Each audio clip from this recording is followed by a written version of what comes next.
Praise the Lord. இன்னொரு விஷயமா உங்களை இந்த lamb of God YouTube channel மூலமாக சந்திப்பதில் மிகுந்த மகிழ்ச்சி அடைகிறேன். இந்த வீக்லி டிவோஷன்ஸ் உங்களுக்கு எல்லாருக்கும் ஆசீர்வாதமா இருந்து கொண்டு வருகிறது என்று சொல்லி நான் கர்த்தருக்குள்ளாய் விசுவாசிக்கிறேன். ஏன்னா அநேக சாட்சிகளை எங்களால் கேட்க முடிகிறது, இது உங்களுக்கு பிரயோஜனமா இருக்கிறது என்று சொல்லி அதற்காக நான் கர்த்தரை உள்ளத்தின் ஆழத்திலிருந்து ஸ்தோத்திரிக்கிறேன். தொடர்ச்சியா இந்த தேவ வார்த்தைகள் உங்களுடைய வாழ்க்கையில கிரியை செய்யும் என்று சொல்லி நான் விசுவாசிக்கிறேன். தொடர்ச்சியா இன்றைக்குமாய் கூட அதே போல வீக்லி டிவோஷன்ஸ்ல ஒரு தேவ வார்த்தையை நம்ம தியானிக்கலாம். இந்த நாளினுடைய செய்திக்கு ஒரு தலைப்பை கொடுப்போமே ஆனால், you don't have to know the entire plan to obey the voice of God. நீங்கள் தேவனுடைய வார்த்தைக்கு கீழ்ப்படிய வேண்டுமே என்று சொன்னால் நீங்கள் தேவனுடைய முழு திட்டத்தையும் அறிந்து கொள்ள வேண்டிய அவசியம் இல்லை என்கிறதான தலைப்புல இன்று நாளினுடைய செய்தியை நம்ம பார்க்க போகிறோம். அதற்காக நான் உங்களுக்காக எடுத்துக்கொண்டிருக்கிறதான வேத பகுதி எபிரேயரின் புத்தகம் 11வது அதிகாரம் 8வது வசனத்தை அது உங்களுக்காக நான் ஆங்கிலத்தில் வாசிக்கிறேன். By faith Abraham, when he was called to go out into a place which he should after receive for an inheritance, obeyed. He went out not knowing whither he went. அதனுடைய அர்த்தம் இன்னொரு வேத டிரான்ஸ்லேஷன்ல நம்ம பார்ப்போமே ஆனால், by faith Abraham obeyed when he was called to go out to the place which he would receive as an inheritance, and he went out not knowing where he was going. அதனுடைய அர்த்தம், Abraham கர்த்தருடைய குரலுக்கு கீழ்ப்படிந்து விசுவாசத்தினாலே கீழ்ப்படிந்து தான் பெறப்பட போகிறதான சுதந்திரமான இடத்தை அறியாமலே அவன் போக தொடங்கினான், கீழ்ப்படிந்தான் என்று சொல்லி எழுதப்பட்டிருக்கிறது. Abraham obeyed the voice of God where he was supposed to go, where he was அவருடைய இன்ஹெரிட்டன்ஸ், அதாவது சுதந்திரத்தை பெற்றுக்கொள்ளும்படியாய் அவன் எங்க போகிறோம் என்று சொல்லி அறியாமல் விசுவாசத்தினாலே போனான் என்று சொல்லி இந்த வார்த்தையில நம்ம தியானிக்கும். அப்பொழுது விசுவாசம் புரிதலினாலே வருவது கிடையாது, விசுவாசம் என்கிறதானது கீழ்ப்படிதலிலே வருகிறது. அப்ப கர்த்தருடைய குரலுக்கு கீழ்ப்படுகிறது அதிக அவசியமான ஒரு காரியமா இருக்கிறது. அதை தான் ஆபிரகாம் செய்தார் என்று சொல்லி நம்ம வாசிக்கிறோம். அவர் விசுவாசத்தினாலே, விசுவாசம் எப்படியா வெளிப்படுகிறது? கீழ்ப்படிதலினாலே வெளிப்படுகிறது. அவர் எங்கே போகிறார் என்று சொல்லி கூட அறியாமலே கர்த்தருடைய வார்த்தைக்கு கீழ்ப்படிந்து, அப்போ விசுவாசம் எப்படியா வருகிறது? புரிதலினாலே வருவது கிடையாது. விசுவாசம் கீழ்ப்படிதலினாலே வருகிறது என்று சொல்லி நம்ம பார்க்கிறோம். Abraham did not ask for a map, but he trusted the one who called him, and that was more than enough. God is not looking for GPS loyalty. அதாவது இவன் எங்க போறான், நான் போகணும் என்று சொல்லுகிறதான இடத்திற்கு சரியான விதத்துல போகிறானா, இல்ல நான் ரைட் எடுக்க சொன்னேன் ரைட் போல லெஃப்ட் எடுக்கிறானே, தப்பா போறானே இந்த வழியில அப்படின்னு சொல்லி நம்மள ஃபாலோ பண்றதுல கர்த்தருக்கு விருப்பம் கிடையாது. He is looking for relational surrender. அவர் ஒரு உறவாய் இருக்கக்கூடியதான உறவை விரும்புகிறார். நாம் ஒரு உறவாய் இருந்து கர்த்தருக்கு சமர்ப்பிக்கிறதிலே தான் கர்த்தர் பிரியமா இருக்கிறார். He wants a relationship with you. நீ ஒவ்வொரு வழியிலும், நீ ஒவ்வொரு இடத்திலையும் நீ போகிற பொழுது கர்த்தர் உனக்கு துணையாய் நிற்க வேண்டும். கர்த்தர் இடத்துல நீ சார்ந்து உன்னுடைய வழிகளிலே நீ நடக்க வேண்டும் என்கிறதே தான் கர்த்தர் விருப்பப்படுகிறார். He sometimes hides the next step so that we will have intimacy with him, that intimate relationship with the Lord. ஒரு சில வேளைகளில் கர்த்தர் நம்ம எடுத்து வைக்கக்கூடியதான அடுத்த படிகளில நமக்கு வெளிப்படுத்துவது கிடையாது. ஏன்னா அப்பதான் நம்ம கர்த்தரை சார்ந்திருப்போம். அப்பதான் நம்ம கர்த்தரிடத்துல போய், கர்த்தரே நான் அடுத்து எந்த படியை எடுத்து வைக்கணும், நான் எங்கே போகணும் என்று சொல்லி நீர் விரும்புகிறீர் என்று சொல்லி நம்ம அப்பதான் கர்த்தரை சார்ந்து நடப்போம் என்று சொல்லி கர்த்தர் ஒரு சில வேளைகளில நம்மிடத்துல எல்லாமே வெளிப்படுத்துவது கிடையாது. ஏன் அப்படின்னு சொல்லி நம்ம பார்ப்போமே ஆனால், அது நம்ம கூட உறவாடுகிற விதம், கர்த்தர் அப்படியாதான் நம்மளோடு கூட அவர் உறவாடுகிறவராய் இருக்கிறார். Modern faith wants guarantees, but biblical faith just says yes. நாம வேதாகம ரீதியா விசுவாசத்தை பார்ப்போமே ஆனால் அதுல கேரண்டி எல்லாம் அவங்க கேட்கறதே கிடையாது. just say yes. இந்த எபிரேயர் 11வது அதிகாரம் தொடர்ச்சியா நீங்க வாசிக்கிட்டே வந்தீங்கன்னா எல்லா விசுவாச வீரர்களுடைய ஒரு பெரிய பட்டியலே இருக்கு. அவங்க விசுவாசித்ததெல்லாம் அவருடைய விசுவாசத்தை குறித்து இந்த பகுதியில் எழுதப்பட்டிருக்கிறத நம்ம பார்க்கலாம். ஆனால் இப்போ நாம வாழ்ந்து கொண்டிருக்கிறதான இந்த வேளையில, அதாவது the present days, the modern faith, நம்ம வாழ்ந்து கொண்டிருக்கிறதான இந்த விசுவாசத்தின் காலம் எப்படியா இருக்கிறதுனா, we are expecting some guarantee from God. கண்டிப்பா இது நடத்துவாரா கர்த்தர், அப்படி அப்போ நடத்தணும்னா இது நடந்தால் இது நடக்கும். ஒரு உதாரணத்துக்கு, நாங்க சிறு பிள்ளையா இருக்கும் பொழுது ஒரு எக்ஸாமுக்கு நாங்க போயிட்டு இருக்கிற வழியில ஒரு 3 ரெட் கலர் காரை பார்த்தோம்னா, இன்னைக்கு நான் கண்டிப்பா இந்த எக்ஸாம்ல பாஸ் ஆயிடுவேன் அப்படின்னு சொல்லி ஒரு சிறிய பிள்ளைத்தனமா நம்ம அதை நினைச்சிருப்போம். அப்போ ஒருவேளை நம்ம ஒரு 3 ரெட் கலர் காரை பார்த்தோம்னா ஒரு மகிழ்ச்சி, அது ஒரு விசுவாசத்தின் ஒரு ஊக்குதலா இருக்கும் நமக்கு ஸ்கூல் படிக்கிற நேரத்துல.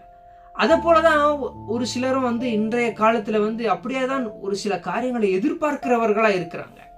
ஏதாவது சிறுபிள்ளைத்தனமா கர்த்தர் உன்னை விசுவாசிக்க சொன்னா அதுக்குண்டானதான ஏதாவது ஒரு கேரண்டியை நம்ம எதிர்பார்க்கிறோம். ஒருவேளை இது என்னுடைய வாழ்க்கையில இப்போ நான் நடக்குமே ஆனால், நான் அப்போ கர்த்தர் சொல்லுகிறார் என்று சொல்லி நான் அப்போ நம்புறேன், இது கர்த்தரிடத்துல இருந்து தான் வந்திருக்கிறது என்று சொல்லி நான் அப்ப நம்புறேன் அப்படின்றத நம்ம பார்க்க முடிகிறது.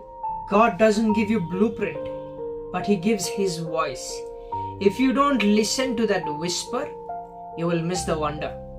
அப்படி அர்த்தம், கர்த்தர் உன்னிடத்துல எல்லாம் ப்ளூ பிரிண்ட் போட்டு மேப் போட்டு, நான் இதை இப்படிதான் நடத்த விரும்புகிறேன், நான் இதுதான் செய்வேன், நீ இங்க போனா நான் அதை செய்வேன், நீ அங்க போனா நான் இதை செய்வேன்னு சொல்லி எல்லாமே முன்கூட்டியே உனக்கு சொல்ல வேண்டிய அவசியம் கிடையாது.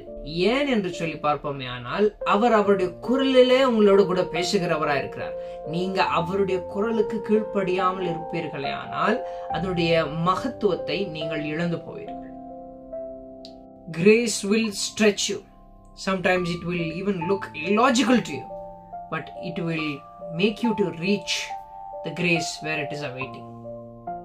சில நேரங்களில கீழ்ப்படிதல் நம்மளை கொஞ்சம் கடினமா இருக்கும். நம்முடைய வாழ்க்கையில தேவனுடைய குரலை கேட்பதுல நமக்கு ஒரு சில நேரங்களில கடினமா தான் இருக்கும். ஒரு சில வேளைகளில அது நமக்கு ஒரு அர்த்தமற்றதாய் கூட தெரியலாம். கர்த்தர் ஏன் என்னை இங்க போக சொல்றாரு, கர்த்தர் ஏன் என்னை இதை செய்ய சொல்லுகிறாரு, ஒருவேளை கர்த்தருடைய திட்டம் இதுதானா அப்படின்ற மாதிரியான நமக்கு குழப்பத்தை உருவாக்கக்கூடியதான காரியமாய் கூட இருக்கலாம். ஆனால் கீழ்ப்படிதலினா நிமித்தமாய்தான் நமக்கு கிருபை என்கிறதானது காத்து கொண்டிருக்கிறது. அந்த கிருபை இடத்துல நாம் அந்த கிருபையை நம்முடைய வாழ்க்கையில பெற்றுக்கொள்ள வேண்டும் என்று சொன்னால் அதனுடைய வழிமுறை கீழ்ப்படிதல் தான். நாம் கீழ்ப்படுகிறதன் மூலமாய்தான் நாம் அந்த கிருபையை நம்முடைய வாழ்க்கையில நாம் பெற்றுக்கொள்கிறோம். Abraham walked into the unknown. He just obeyed one voice from the heaven. That is not recklessness, but it is reverence. கர்த்தருடைய வார்த்தைக்கு கீழ்ப்படிந்து ஆபிரகாம் ஏதோ ஒரு புரியாத இடத்துல, தெரியாத இடத்துல அவர் நடந்து போகிறார். He walked in faith. விசுவாசத்தினால ஆபிரகாம் கர்த்தருடைய குரலுக்கு கீழ்ப்படிந்து அவர் நடக்கிறார். அது ஒரு மதியின்மை கிடையாது, அது கர்த்தருக்கு கொடுக்கிறதான கௌரவமா இருக்கிறது. Abraham was not following the outcome, but he was following the presence. நான் கீழ்ப்படிவதினால அல்லது நான் இந்த காரியத்தை செய்வதனால எனக்கு மறுபடியும் என்ன வரப்போகிறது என்கிறதை அவர் எதிர்பார்த்து அவர் நடக்கவில்லை. தேவனுடைய குரல் சொன்னது போ என்றார். தேவனுடைய பிரசன்னத்தை தேடி ஆபிரகாம் நடந்து போகிறார். He followed his presence. Abraham கீழ்ப்படிந்ததின் நிமித்தமாய்தான் நாம் இன்றைக்கும் இந்த விசுவாச பட்டியலில ஆபிரகாமை குறித்து அவருடைய நாமத்தை நம்ம வாசிச்சுக்கிட்டு இருக்கோம். அவர் அன்றைக்கு கீழ்ப்படிந்ததினால இன்றைக்கு நாம் ஆபிரகாமை குறித்து நம்ம தியானம் செய்து கொண்டிருக்கிறோம். அப்போ விசுவாசம் வல்லமையானதா இருக்கிறது. நாம் விசுவாசிப்பதின் நிமித்தமாய் நாம் போகக்கூடியதான பாதையை நாம் அறிந்து கொள்ள வேண்டியதான அவசியம் அல்ல. தேவன் சொன்னால் நாம் செய்ய நாம் கடமைப்பட்டவர்களா இருக்க வேண்டியது அவசியமா இருக்கிறது. So for those of you who are watching this, walk it out even if the way is empty.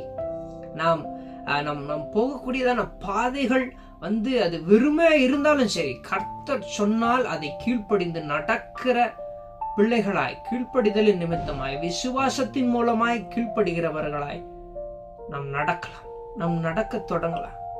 கர்த்தருடைய வார்த்தையை கேட்கிறவர்கள், கர்த்தருடைய குரலை கேட்கிறவர்கள் அவருக்கு கீழ்ப்படிந்து அவருடைய வழிகளில் நடப்பார்கள்.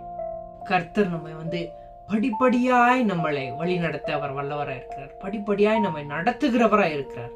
எல்லாம் ஒரே முறையா நம்ம விசுவாசிட்டுட்டோம், நம்ம ஆமா தகப்பனே நான் விசுவாசிக்கிறேன் என்று சொன்னது நிமித்தமாய் நம்மளை கொண்டு போய் ஏதோ ஒரு பெரிய இடத்துல நம்மளை வைக்கிறது கிடையாது. அவர் ஒவ்வொரு நாளும் நம்மிடத்துல இருந்து அந்த விசுவாசத்தை சோதிக்கிறவராக இருக்கிறார். ஒவ்வொரு படியிலும் நீங்க சொல்லுகிறத அந்த எஸ், அந்த ஆமா கர்த்தரே நான் உண்மை நம்புறேன், நீங்க சொன்னீங்க நான் செய்ய அதை விரும்புகிறேன் என்று சொல்லி நீங்க அந்த விசுவாசத்தின் அறிக்கையை செய்கிற வேளையில கர்த்தர் ஒவ்வொரு படியாய் உங்களை கொண்டு செல்லுக அவர் வல்லவராய் இருக்கிறார். இருள் சூழ்ந்த இடத்தை போல அது நமக்கு காண்பிக்கலாம். ஆனால் நீங்கள் விசுவாசித்து நடக்கிறதான ஒவ்வொரு படியிலும் அந்த இருள் எல்லாம் வெளிச்சமாய் மாறக்கூடியதா இருக்கிறது. அதற்கு தேவையானது அந்த விசுவாசமா இருக்கிறது. தேவன் மீது இருக்கக்கூடியதான அந்த பற்றுதல் தான் நமக்கு வாக்குரைத்ததான இடத்திலே நம்மை கொண்டு போய் சேர்க்கக்கூடியதா இருக்கிறது. நாம் ஜெபிக்கலாம். எங்கள் அன்பின் பரலோகத்தின் தகப்பனே, Lord, I trust you even when the map is blank. தகப்பனே, நாங்கள் போகக்கூடியதான பாதைகள் வெறுமையா இருந்தாலும் நாங்க உம்மை மாத்திரம்தான் நான் நேசிக்கிறேன், நான் விசுவாசிக்கிறேன் ராஜா. Lead me by your voice. அப்பா தகப்பனே, உம்முடைய குரலினால தகப்பனே நான் நடக்கக்கூடியவனா இருக்கணும். உம்முடைய குரலின் நிமித்தமா அதை கேட்டு அதை கீழ்ப்படிந்து நாங்கள் நடக்கிறவர்களா இருக்க வேண்டும் தகப்பனே. Lord, strengthen me to obey even when the next step is invisible, Lord. தகப்பனே, நாங்க எடுத்து வைக்கக்கூடியதான ஒவ்வொரு பாதையும் தகப்பனே எங்களுக்கு காணாமல் இருந்தாலும் தகப்பனே நாங்க உம்மை விசுவாசித்து தகப்பனே தேவ பலத்தினால தகப்பனே நாங்கள் அப்பா தகப்பனே தேவ பலனுடையவர்களாய் நாங்கள் கீழ்ப்படிந்து நாங்கள் நடக்க எங்களுக்கு நீங்க உதவி செய்யுங்க. Let my confidence be in you and not in clarity, Lord. தகப்பனே, எங்களுடைய விசுவாசம் நீங்களா மாத்திரம் இருக்கணும் தகப்பனே. அப்பா, நாங்க நடக்கக்கூடியதான பாதைகளில we should not, Lord, seek for any clarity. Lord, let my surrender be my roadmap and you are the way. தகப்பனே, நாங்கள் சரணடைகிறதான அப்பா தகப்பனே அந்த சரண்டர் தான் எங்களுடைய வழியாக மாறட்டும். அப்பா, நீங்க ஒருவரே வழியும் சத்தியமும் ஜீவனுமாய் நாங்கள் விசுவாசித்து அப்பா இந்த வார்த்தையை கொடுத்த கிருபைக்காக உமக்கு நாங்கள் நன்றி செலுத்துகிறோம். இதை பார்த்து கொண்டிருக்கிறதான ஒவ்வொரு பிள்ளைகளுடைய வாழ்க்கையிலும் தகப்பனே இந்த வார்த்தைகள் கிரியை செய்யட்டும். அவருடைய வாழ்க்கைக்கு இது ஒளியாக அப்பா தகப்பனே அமைய நீங்க உதவி செய்யுங்க. எல்லாம் துதியும் கனமும் மகிமையும் ஒருவருக்கே செலுத்துகிறேன். ஆண்டவராகிய இயேசு கிறிஸ்துவின் நாமத்தினாலே ஜெபிக்கிறோம் எங்கள் ஜீவனுள்ள நல்ல கர்த்தாவே, ஆமென். இந்த செய்தி உங்களுக்கு ஆசீர்வாதமா இருந்திருக்கும் என்று சொல்லி நாங்கள் விசுவாசிக்கிறோம். தொடர்ந்து லேம்ப் ஆஃப் காட் மினிஸ்ட்ரிக்கு நீங்க சப்ஸ்கிரைப் பண்ணி நீங்க ஃபாலோ பண்ணுவீர்களே. ஆனால் இதே போல அநேக செய்திகளை உங்களிடத்துல கொண்டு வர நாங்கள் ஆயத்தப்படுகிறோம். God bless you all. Thank you.